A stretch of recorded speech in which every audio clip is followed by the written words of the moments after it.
아멘.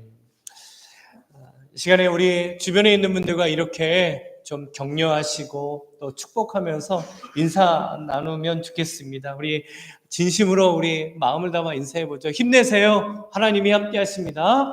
힘내세요. 하나님이 함께 하십니다. 아멘. 평소보다 1시간 덜 주무셔서 좀 피곤하시죠? 오늘은 한 편의 짧은 동영상을 보면서 말씀을 시작해 보려고 합니다. 이 영상은요, 2017년 12월 텍사스 달라스에서 열린 한 마라톤 대회의 장면입니다. 우리 잠깐 영상을 보겠습니다.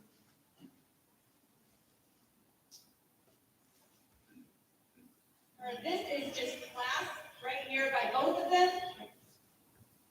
Another fall.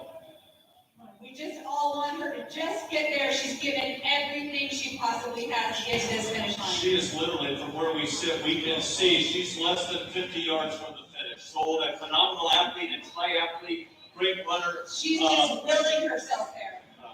And this is our winner, ladies and gentlemen. This is not normally what you expect to see at the finish of a marathon. But Chandler Selk has run herself to complete exhaustion, and she is so brave. This is incredible. And she's running fast. Remember, she's 30 minutes ahead, or slower than what the time is because she started earlier. She is still going to run the marathon in under 2 hours and 54 minutes. Tremendous effort for Chandler Selk today. 네, 됐습니다. So that's a fantastic time. 이 영상을 보실 때 성도님들께서는 누가 가장 눈에 띄셨습니까? 많은 사람들이 끝까지 결승선을 향해 달려가는 이 1등을 차지했던 그 선수를 보게 됩니다. 이 선수의 이름은 챈들러 쉘프라는 선수였는데요. 결승선을 이제 0.1마일 앞두고 2시간이 넘도록 달려온 그 선수는 갑자기 다리가 풀려서 제대로 걸을 수조차 없게 된 것이죠. 하지만 이 영상이 전 세계적으로 유명해진 이유는 따로 있습니다. 이 선수를 끝까지 부축해준, 함께 뛰어준 이 아리아나 루터먼이라는 고등학교 마라톤 선수 때문이었습니다. 앞으로 치고 가서 얼마든지 1등을 할 수 있는 절호의 기회가 찾아온 거죠. 그곳에 있던 모든 사람들은 2등으로 달리던 이 루터먼이 2등을 하던 이 선수가 당연히 우승을 차지할 거라고 생각을 했습니다. 그런데 그 순간 모든 사람들의 예상을 깨는 일이 그 현장에서 벌어지게 된 것이죠. 대회 후에 이제 우승자인 챈들러 쉘프가 인터뷰를 하면서 이런 얘기를 합니다. 자신이 쓰러지고 있을 때 자신을 부축해준 2등 선수가 자신에게 다가와서 이런 얘기를 해줬다는 거예요. 당신은 결승선을 통과할 충분한 자격이 있습니다. 거의 다 왔어요. 조금만 힘내세요. 라는 겁니다. 당연히 2등을 한 선수도 우승에 대한 간절함이 있었고 인내했던 훈련에 많은 시간들이 있었을 겁니다. 1등을 하던 선수가 갑자기 쓰러졌을 때 당장이라도 가서 그 결승선 테이프를 끊고 우승을 하고 싶은 마음이 왜 없었겠습니까?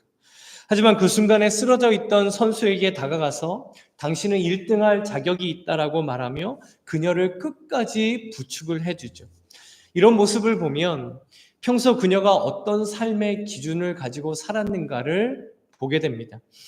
만약 자신이 수단과 방법을 가리지 않고 내가 무조건 1등을 해야 된다, 내가 무조건 이겨야 된다라고 생각을 했다라면, 남들보다 무조건 내가 더 뛰어나야 되고 성공해야 한다라는 경쟁의식을 가지고 있었다라면 결코 이런 행동을 그녀는 하지 못했을 겁니다. 그 순간에 드러난 것은 그녀가 가지고 살고 있는 이 삶의 기준이 드러난 것이죠. 우리가 그리스도인으로 살아갈 때 지금 나에게 있는 삶의 기준이 드러날 때가 있습니다. 바로 일상생활 가운데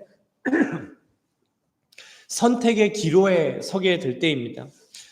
크든 작든 우리가 무엇인가를 선택을 할 때는 삶의 기준들이 분명하게 드러나게 되죠.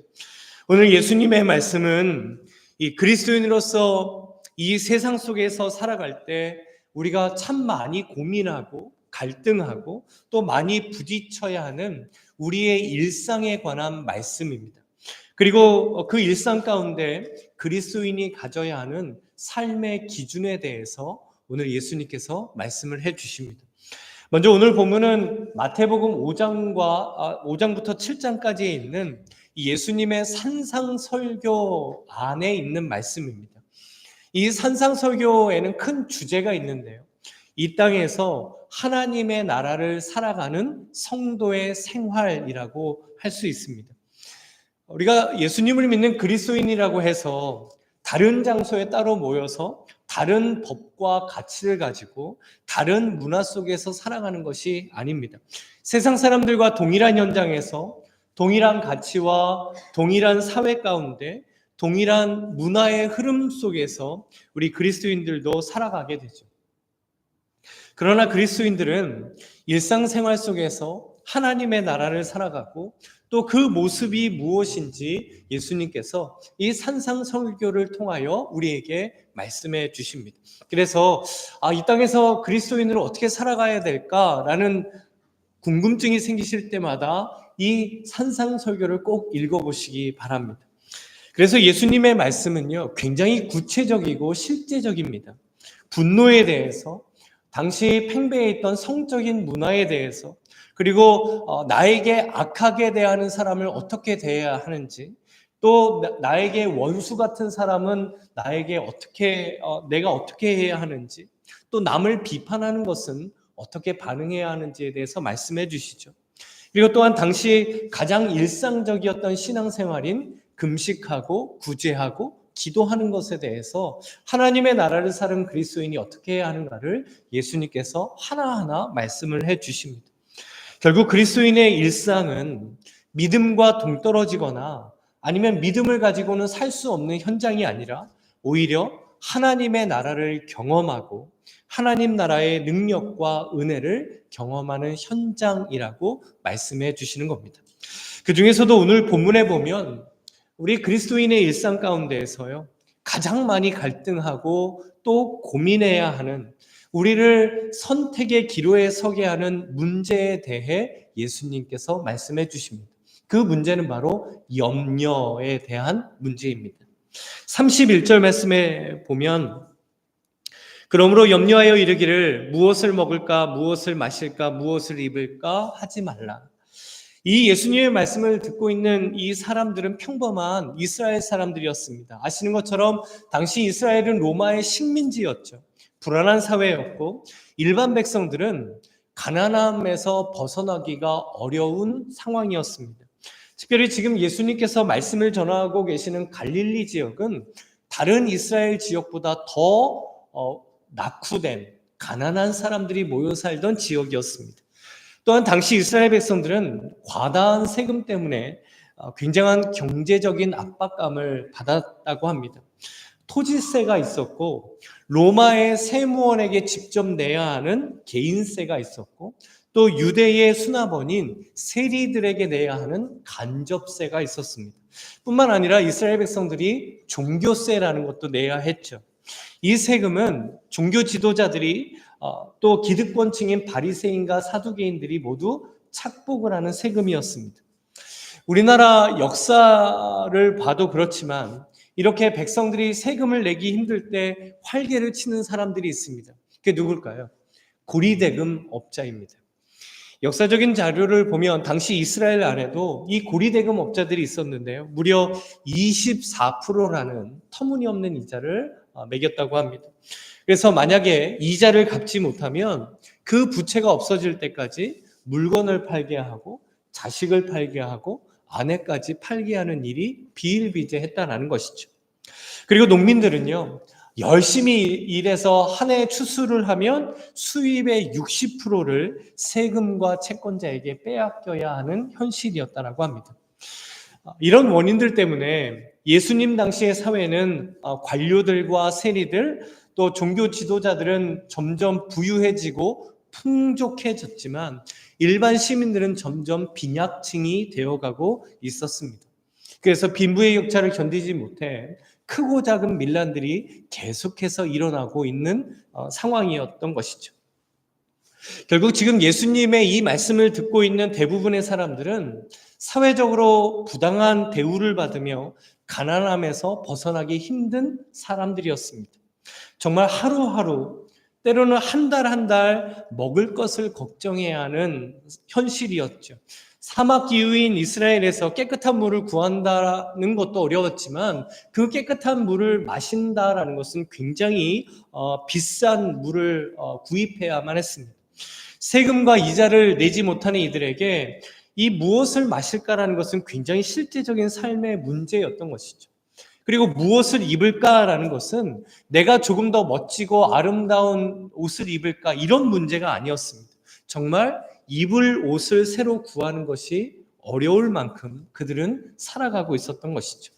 이렇게 먹고 마시고 입는 현실적인 문제로 그들은 염려할 수밖에 없는 현실이었습니다. 이 문제들은 너무나 절실했기 때문에 그 이스라엘 백성들의 일상에서 도저히 떨쳐낼 수 없는 염려거리가 되었던 것이죠. 결국 지금 예수님께서 말씀하시는 이 염려의 대상은 단지 먹고 마시고 입는 것이 뿐만 아니라 먹고 마시고 입는 것으로 대표되는 일상에서 겪게 되는 모든 염려를 예수님께서는 지금 말씀하고 있습니다. 그런데 예수님께서 무엇을 먹을까, 마실까, 입을까 너희가 염려하지 말라라고 하십니다. 지금 이들은 염려할 수밖에 없는데, 염려에서 벗어나기가 힘든데 예수님은 오히려 염려하지 말라라고 하시죠. 예수님께서 현실적인 감각이 없으셔서, 예수님께서는 그런 삶을 살아보지 못하셔서 세상 물정 모르시고 이런 말씀을 하시는 것일까요? 결코 그렇지 않습니다. 예수님께서는 공생애를 시작하시기 전까지 이스라엘 사회 안에서 생활하셨습니다. 그들의 모든 상황을 직접 경험하셨고 누구보다 잘 알고 계신 분이 예수님이셨죠. 그렇다면 이 예수님의 말씀을 들은 이스라엘 백성들의 반응은 어떻겠습니까? 우리가 만약 그 현장에 있었다라면 어땠을까요? 정말 염려가 되는 상황이고 정말 내 삶을 뒤돌아보면 염려거리가 너무 많은데, 그래서 염려하며 살아갈 수밖에 없는 현실인데 예수님께서 오셔서 염려하지 말라라고 하는 이 말씀을 듣는다면 우리는 어떻게 반응했겠습니까?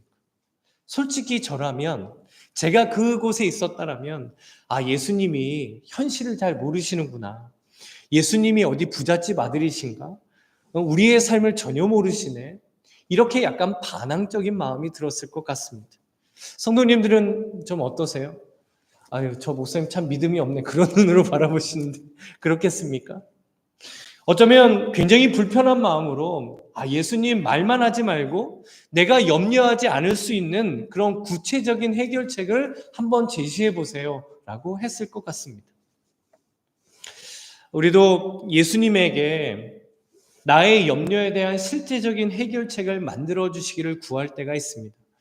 그런데 그 해결책이라는 것을 가만히 보면 모든 것이 다 내가 바라고 내가 원하는 해결책들입니다.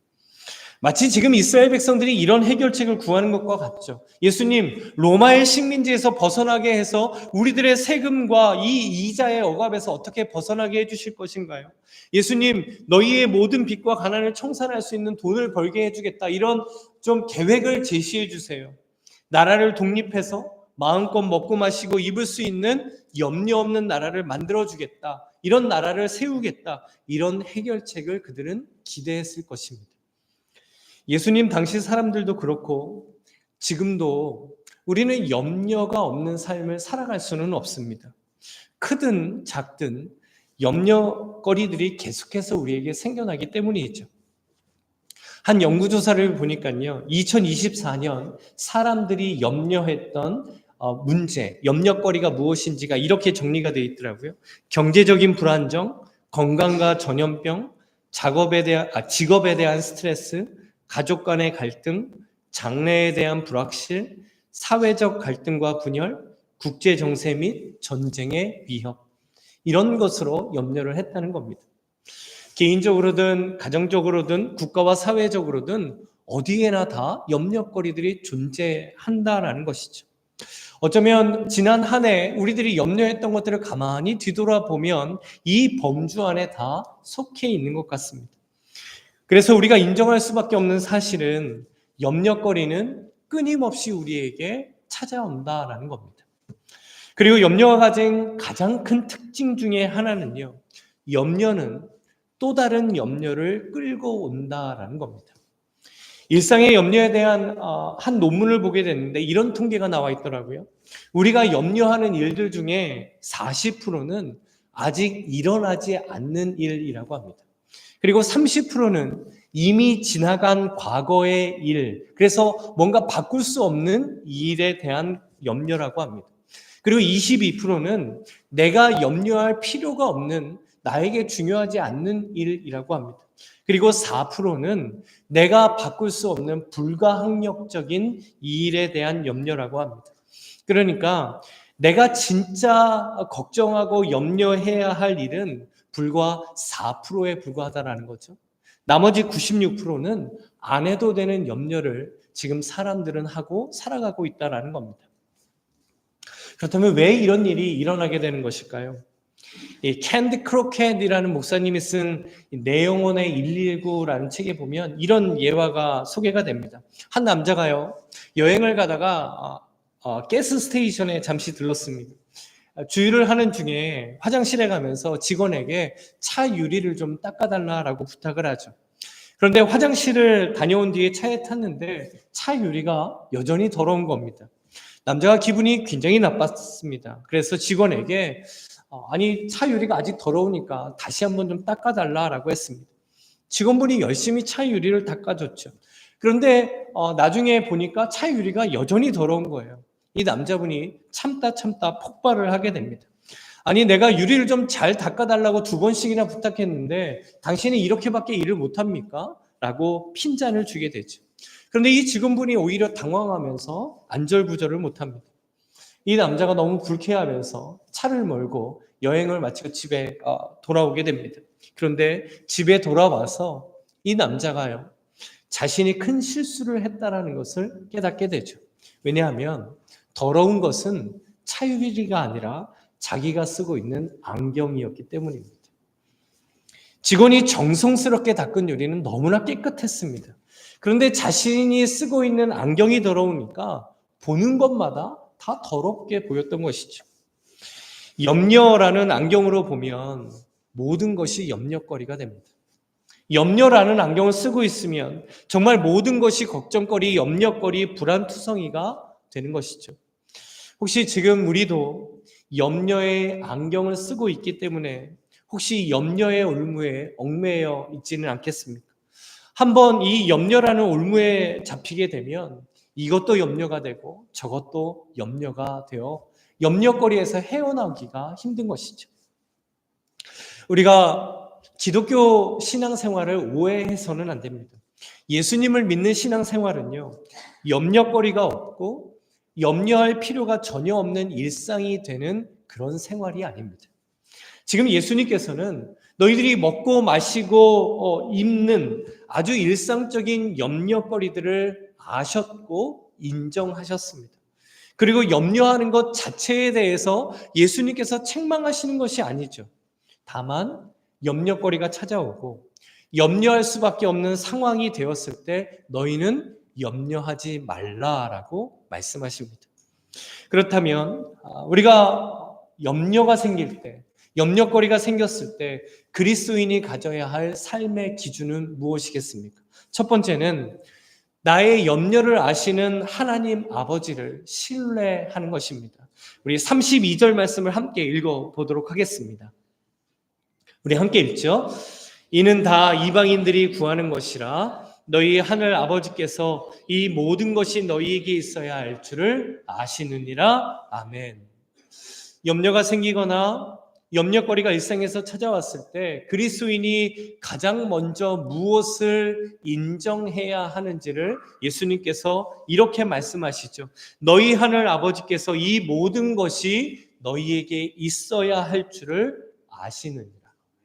지금 나에게 있는 현실적인 염려거리, 지금 나에게 있는 염려의 대상을 우리의 아버지 되신 하나님께서 모든 것을 알고 계신다라고 하십니다. 이 믿음이 염려에 대한 그리스도인의 삶의 기준이 됩니다. 우리가 그 문제를 염려한다라고 해서 그 문제가 늘 내가 바라고 원하는 대로 해결되지 않습니다. 오히려 염려에 깊이 몰두하게 되면 더 근심이 쌓이게 되고 더 부정적인 사람이 되고 좌절하거나 낙심하는 마음을 쉽게 가지게 됩니다. 그래서 27절 말씀에 보면 너희 중에 누가 염려함으로 그 키를 한 자라도 더할 수 있겠느냐라고 하시죠. 그리고 이렇게 염려에 깊이 빠지는 것이 우리 신앙생활 가운데 치명적인 이유가 있습니다.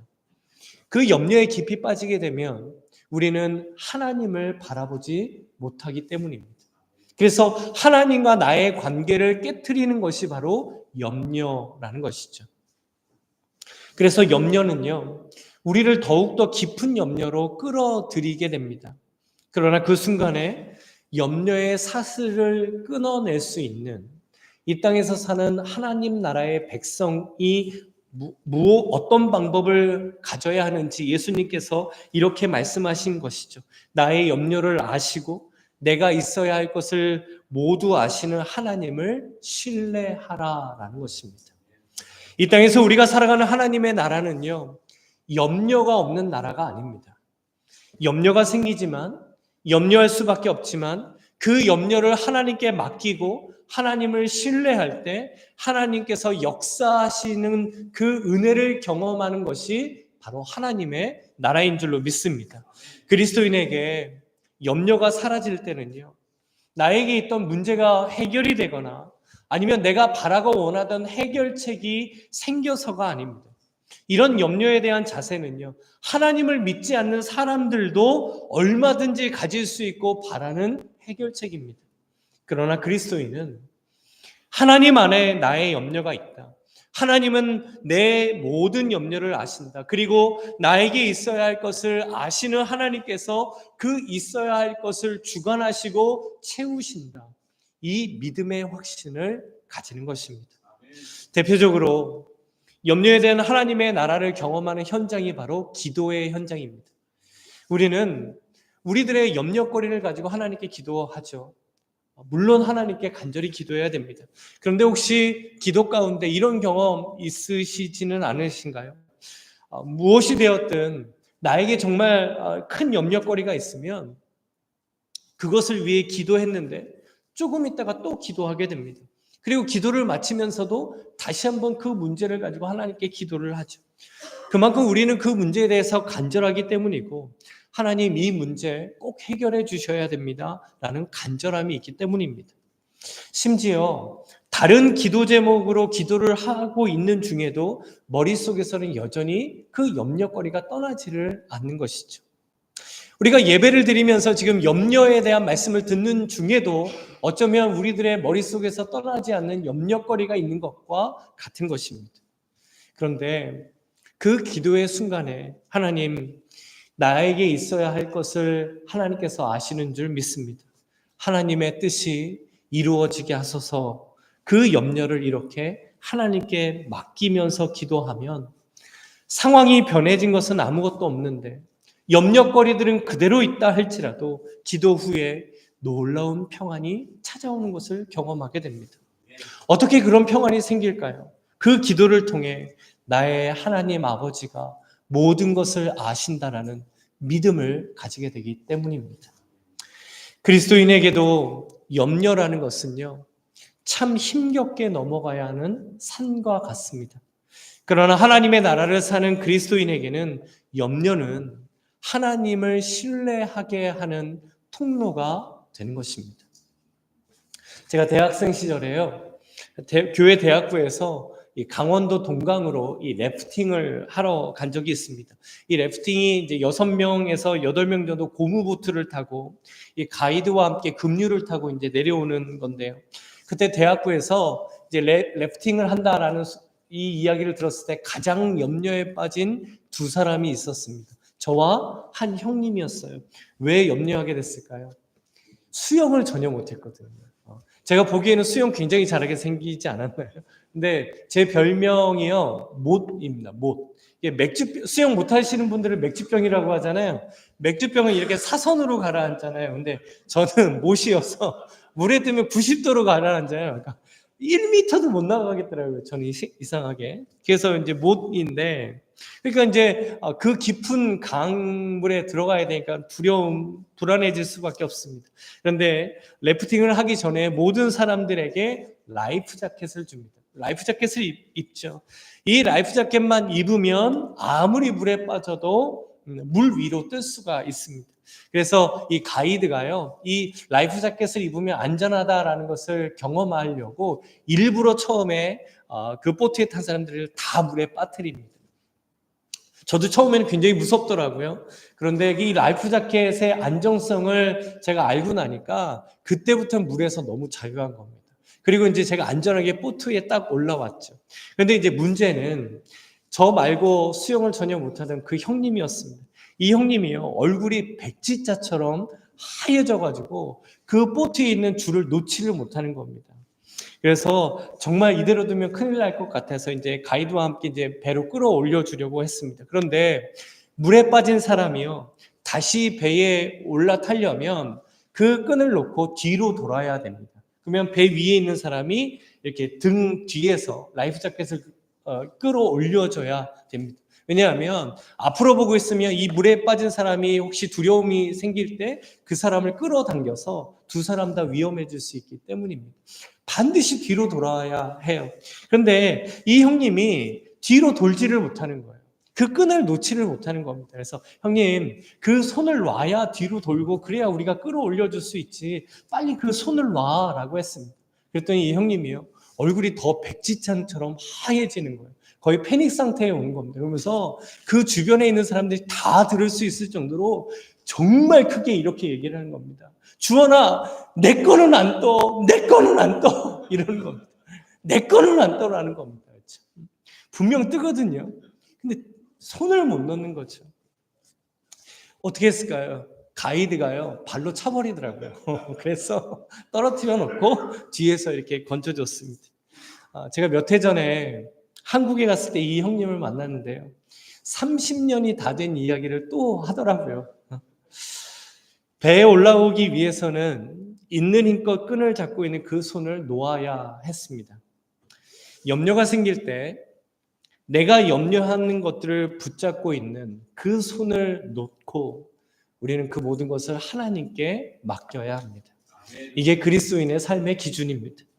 염려는 하나님이 나와 함께 하신다라는 믿음을 확인하는 과정이고, 하나님께서 내 삶을 주관하신다라는 이 확신을 가지게 하는 은혜의 통로가 됩니다. 그렇기 때문에 세상 사람들은 염려를 단지 염려로 끝내요. 그러나 그리스도인은 그 염려로 끝내는 것이 아니라 그 염려가 믿음으로 승화되고 그 믿음을 통하여 확신을 가지게 되는 은혜의 통로라는 것을 우리 그리스도인들은 알고 믿고 경험하며 살아가는 줄로 믿습니다. 그렇기 때문에 염려가 찾아오면 우리는 그 염려를 믿음으로 바라보고 은혜로 해석해야 합니다. 하나님 아버지께서는 나에게 있어야 하는 모든 것을 아시는 줄로 믿습니다. 하나님 아버지께서 우리 가정에, 우리 배우자에, 우리 자녀들에게, 그리고 우리 일터에, 우리 주손길 교회에 있어야 할 것을 모두 아시는 줄로 믿습니다. 염려가 찾아올 때마다 그 이 믿음을 가진 뿌리 깊은 신앙 되시기를 주님의 이름으로 간절히 소망합니다. 그리고 두 번째는 다른 것보다 하나님의 나라와 하나님의 의만을 구하는 것이 염려를 대하는 그리스도인의 삶의 기준입니다. 우리 33절 말씀을 보시면, 그런즉 너희는 먼저 그의 나라와 그의 의를 구하라. 그리하면 이 모든 것을 너희에게 더하시리라. 예수님께서 말씀하신 염려를 대하는 삶의 기준은 먼저 그의 나라와 그의 의를 구하는 것입니다. 하나님의 나라는 하나님께서 왕으로 통치하시는 나라라는 의미이죠. 이 나라라는 원어적인 의미의 뜻을 보면 왕권, 통치, 왕국, 영토라는 뜻이 있습니다. 그래서 왕이 다스리는 모든 영역, 왕이 다스리는 백성들, 왕권, 이 자체가 바로 나라라는 것이죠. 결국 하나님의 나라라는 것은 하나님께서 왕으로 다스리시는 모든 영역, 모든 대상을 가리키는 겁니다. 그래서 하나님의 나라를 구한다라는 것은 하나님의 주권과 하나님의 다스리심을 받아들이며 하나님의 보호하심을 구하는 것입니다. 결국 내 삶 가운데 하나님을 나의 진정한 왕으로, 하나님을 나의 진정한 주인으로 고백하고 인정하며 사는 것이 하나님의 나라를 구하는 것입니다. 그리고 예수님께서는 하나님의 의를 구하라고 말씀하시죠. 이 하나님의 의라는 것은 무엇일까요? 로마서 1장 17절에서 이렇게 말씀해 주십니다. 복음에는 하나님의 의가 나타나서 믿음으로 믿음에 이르게 하나니 기록된 바 오직 의인은 믿음으로 말미암아 살리라 함과 같으니라. 우리를 의인이 되게 하시는 하나님의 의는 바로 예수 그리스도입니다. 그래서 하나님의 의를 구한다라는 것은 하나님의 의가 되신 예수님을 나의 주님, 나의 그리스도로 믿고 고백하며 인정하는 것입니다. 그렇다면 예수님께서 왜 염려거리가 생기고 염려할 수밖에 없는 상황일 때 너희들이 먼저 하나님의 나라와 하나님의 의를 구하라라고 말씀해 주신 것일까요? 참 이상하죠. 우리가 그때 듣고 싶은 말씀은 무엇일까요? 내가 네 염려 이렇게 해결해 줄게. 네가 가진 문제 내가 이렇게 해결해 줄게. 내가 이렇게 역사해 줄게. 이런 거를 원하죠. 그런데 지금 예수님께서는 그 염려거리는 아무 말씀하지 않으시고 너희는 먼저 그의 나라와 그의 의를 구하라라고 말씀하십니다. 왜냐하면 염려가 시작이 되면 우리의 초점은요. 염려거리, 염려의 원인, 염려의 해결책에 맞추어집니다. 온통 우리의 생각과 마음과 시선이 그 염려에서 벗어나기가 힘듭니다. 그런데 예수님께서 그 순간에 하나님이 왕 되시고 예수 그리스도가 주님이 되시는 삶의 기준을 가지라라고 말씀하십니다. 그래서 베드로전서 5장 7절 말씀에서 이렇게 말씀해 주시죠. 우리 함께 읽어보겠습니다. 너희 염려를 다 주께 맡기라. 이는 그가 너희를 돌보심이라. 아멘.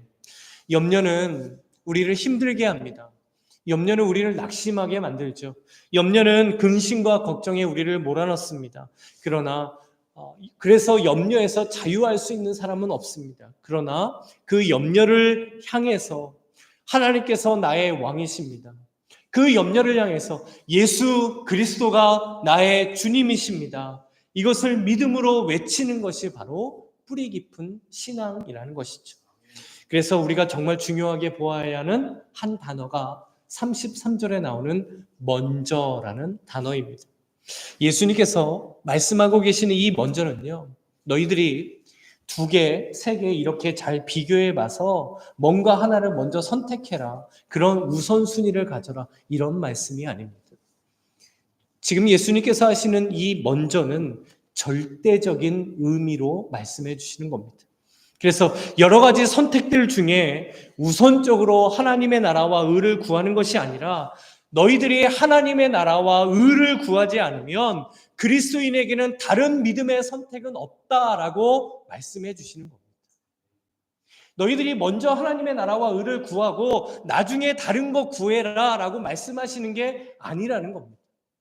너희들이 하나님의 나라와 의를 구하지 않으면 이 땅에서 하나님 나라를 살아갈 수 있는 그리스도인의 선택은 없다라고 예수님께서 절대적으로 말씀해 주신 것이 바로 먼저라는 겁니다. 그래서 우리는 이 말씀을요, 이렇게 받아들여야 합니다. 다른 것보다 하나님의 나라와 하나님의 의만을 구하라 라는 겁니다. 염려가 될 때 다른 것보다 하나님의 나라와 하나님의 의를 구한다는 것은 이런 의미입니다. 나의 왕 되신 하나님, 하나님이 원하시는 것은 무엇입니까? 나의 주님이신 예수님을 위하여 나는 무엇을 선택해야 합니까? 지금 나는 그리스도인으로서 어떤 선택, 어떤 반응, 어떤 태도를 통하여 하나님을 나의 왕으로, 예수님을 나의 주님으로 인정해야 하는가? 이것을 끊임없이 고민하며 하나님과 예수 그리스도에게 집중하는 것이 바로 먼저 그의 나라와 그의 의를 구하는 것입니다. 이렇게 하나님의 나라와 의를 구할 때 하나님께서 우리에게 주시는 약속 한 가지가 있습니다. 33절 말씀해 보면 그런즉 너희는 먼저 그의 나라와 그의 의를 구하라. 그리하면 이 모든 것을 너희에게 더하시리라. 아멘. 하나님의 약속은요, 이 모든 것을 너희에게 더하시리라입니다. 예수님께서 이 말씀 약속을 하시기 전에 먼저 말씀해 주신 게 있죠.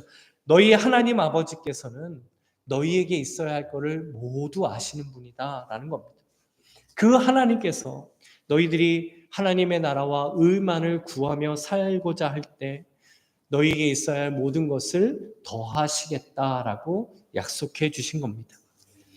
주님 안에 사랑하는 성도 여러분, 그리스도인에게는요, 염려란 이렇게 해결되는 겁니다. 하나님의 나라와 의를 위하여 살고자 하면 하나님께서 그 인생을 책임지시는 줄로 믿습니다. 그 인생을 가장 값진 것으로 채우시고 그 인생의 모든 것을 열어주시겠다라는 것이 바로 예수님의 약속입니다. 염려 가운데 먼저 하나님의 나라와 의만을 구하며 살 때 이 놀라운 하나님의 능력과 은혜와 하나님 나라의 놀라운 축복을 경험하게 되시는 모든 성도님들 되시기를 주님의 이름으로 간절히 축복합니다. 아멘. 보통 설교가 이제 여기쯤에서 마쳐야 됩니다. 그렇죠? 이제 다룰 내용이 없는 것 같죠. 그런데 우리가 정말 꼭 한 가지 확인해 볼 것이 있습니다. 예수님께서 말씀해 주신 염려에 대한 삶의 기준은 먼저 그의 나라와 그의 의를 구하는 것입니다. 그런데 혹시 우리의 초점이 그 뒤에 나오는 그리하면 이 모든 것을 더하시리라, 혹시 여기에 맞춰져 있지는 않겠습니까? 우리는 왜 하나님의 나라와 하나님의 의를 구하며 살아야 하는 것이겠습니까? 우리는 왜 하나님의 나라를 구할까요? 우리는 왜 하나님의 의를 구하는 것이겠습니까? 혹시 솔직히 내 염려를 해결하기 위해서, 혹시 하나님께서 모든 것을 나에게 더해 주신다고 하니까 하나님의 나라와 의를 구하려고 하는 것은 아니겠습니까?